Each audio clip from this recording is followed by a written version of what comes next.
Those of you that follow Nathan's Garage on Facebook will have seen that yesterday I posted that after I pulled an engine and transmission with Volvo Yoda from an Audi A4 2.7 turbo, all fancy dancy thing that we're going to be putting back soon, when I arrived home, shiny bits were waiting.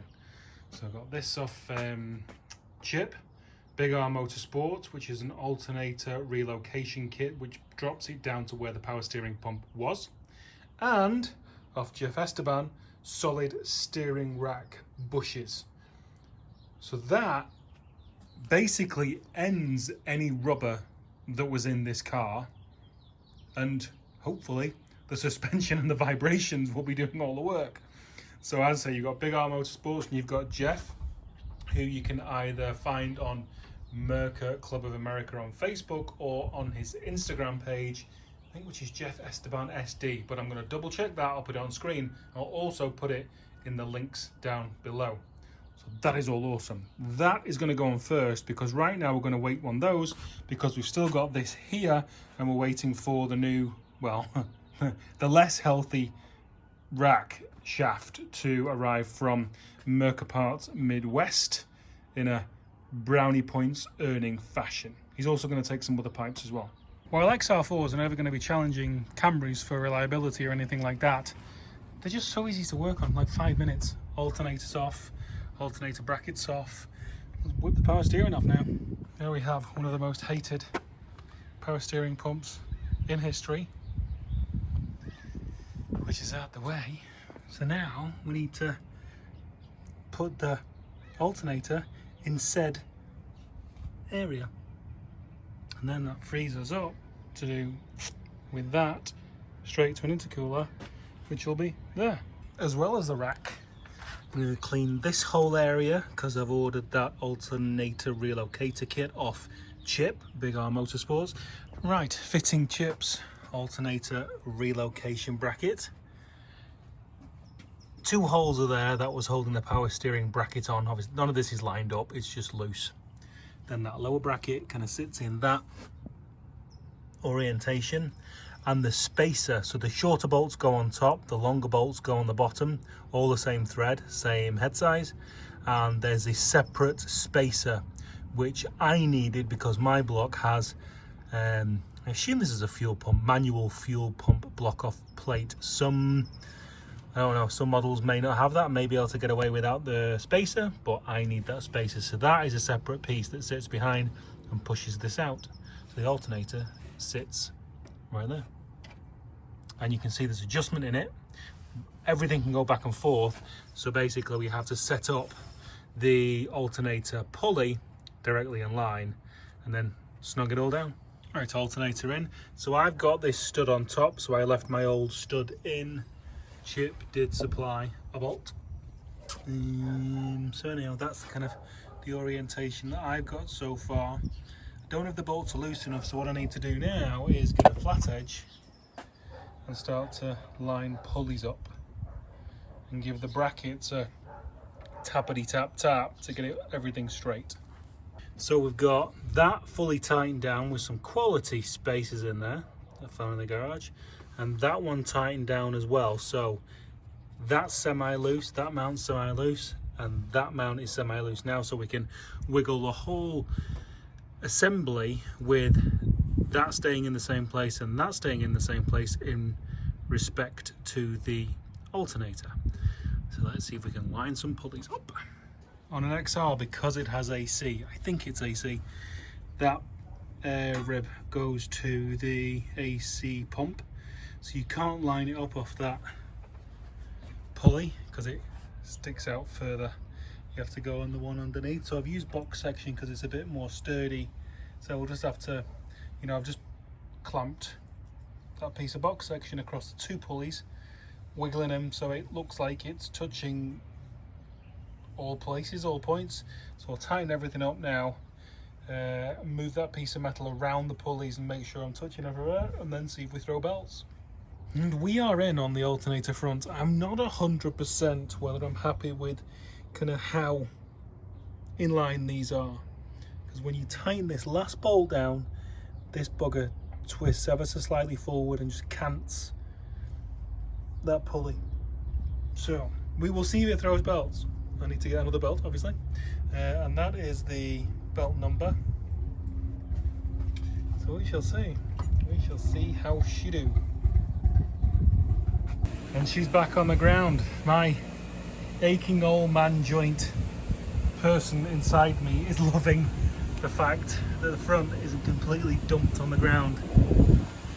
Obviously it's in here, so I can't get a really good look yet. And I probably will bring it down just a bit, but not much. I am liking it. So there we go. Everything's... I put a load of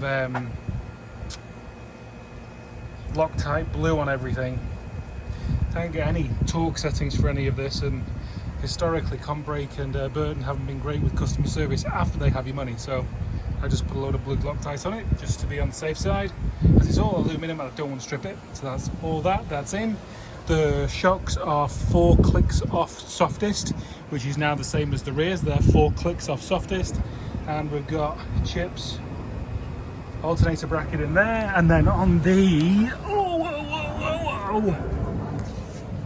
steering rack, look at those beautiful solid bushings. Oh, I cannot wait to drive it. That's so awesome. So ladies and gentlemen, boys and girls, again I've picked the windiest day of the year to film anything outside. Having not done a lot mechanically to this car, I did move the alternator, which due to my skill level could affect the running badly. So let's see if she starts.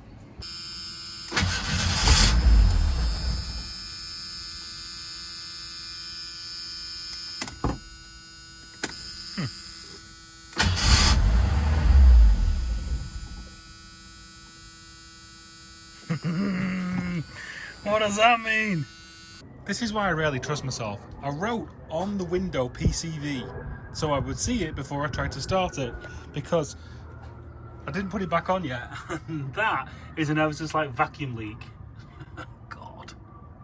Because we are at the proof of concept stage, I have foregone my usual Formula 1 like fitting precision for fundamental bodgery, because I've run out of vacuum covers and all that kind of stuff. So anyway, and I've lost the filter that goes on the top of the breather, so that's just open, but it'll be fine. Okay, take 2.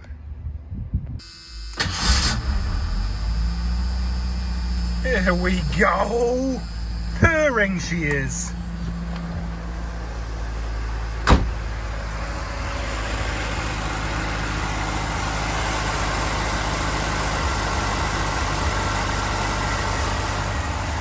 Vibrating. Put some marble mist oil in the tank, so it may be dragging a bit of that through. I like to do it every now and then. I don't think I have any other vacuum leaks.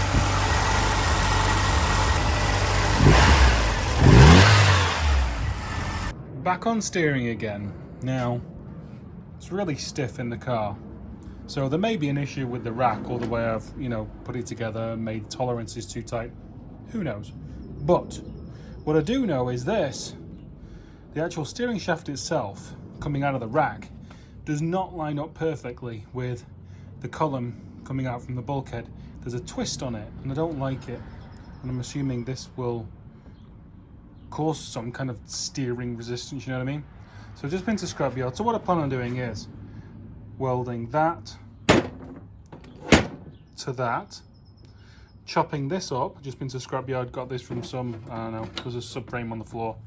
As long as it was steel, that's all I need. So I'm going to chop it, and I'm going to kind of insert it into that area right there, if you will. As it turns out, I'm a bit of a plonker. That was a complete waste of time. Took my magnet like a diligent young man. Metal. Why didn't I touch that with the magnet? Went to grind it, and no sparks came off. Big chunk of aluminum. Awesome. Amazon to the rescue. Steering, oh steering. When those jobs just get bigger. So that arrived from Summit with $25 overnight shipping, and it's not magnetic. So I can't weld it, which is a bit of a bugger. So we're adapting the one from Amazon, which is magnetic. So this is what's left of the bit that goes onto the actual XR steering rack and has the rag joint and then the shaft that comes off it. Now I'm going to weld it onto here. Going to be doing the ground on here because I know that universal joints don't like grounds going through them. This is definitely flying by the seat of our pants because it's eyeballing time. I don't have any static machining equipment, so it's all just getting hit with an angle grinder. Kind of ground it down to the same width around the splines, and I'm basically eyeballing it on top of there, welding it on. Talk about things getting out of hand. So with me spending too much money on overnighting parts, not from Japan, but from Texas, I'm now determined to not buy anything else and make this work. So that is too big for that shaft. That sleeve that I put around the end of it is old XR40i EGR tube, which I have cut and split, and now it slides in really nice and perfectly. I made a mark there. Oh, don't fall. Made a mark there. Let's burn her in, and then I'm going to cross stud it because there's already a hole. So I'm just going to drill through that into the shaft, drive some piece of metal in there, and then weld it in. It ain't going nowhere. And there we go, the newly created Merca XR40i steering shaft. You know, I just get these moments where I get a bee in my bonnet and I'm like, don't like that spoke, so let's completely reinvent the wheel. And this was one of those moments. So that's all welded, sleeved, cross-pinned. This one, I didn't put any weld just on those jaws right there, just to give this a bit of flex to tighten down. But that's as high as the welder will go, and it's all burned in. You know, looks okay, methinks. Right, it's in. There we go. Let's see how easy she turns. So wheels are off the ground, keys in. So there's no resistance in the rack itself, or at least it doesn't feel like it, which I didn't do before I made this steering shaft, and it felt heavy. So now, moment of truth, let's drop her on the ground. I was really hoping that it was going to be a real triumph, and I'm not going to say it's not, but there is a price to pay, shall we say. It's heavy. The steering is so insanely heavy. Like, I can't go on private roads and hold the steering wheel with one hand and the phone with the other and film and steer. It's a two-handed job. So we're really leaning towards Prius stuff. I can't see that there's an issue with anything else. The steering bearings are in the top of the coilovers and everything. So all of the pivoting motion is all as per Ford intended. And when the wheels are off the ground, it was fairly easy. Yeah. Definitely cleaned up the engine bay. Let's have a look at the stance though. Excuse how dirty she is. She's been outside this entire time while it's been raining on and off. But the front's higher. I've got to admit, I don't mind it. I really don't mind it. It'll be a lot more convenient to drive around LA. I think we're definitely going to be fast forwarding on the Prius electric steering, electric power steering, because yeah. Yep. It's not really, I don't think for me as a, I can't see how I could even get it around an autocross course, because it's kind of like 3/4 lock, but it just tightens up so hard. So yeah, I don't know. I think I can feel there's some play somewhere as well, so don't know whether it's play on the shaft and the pinion. Don't know. Gonna get it back in Car Alley and see if I can feel any stuff thing bits.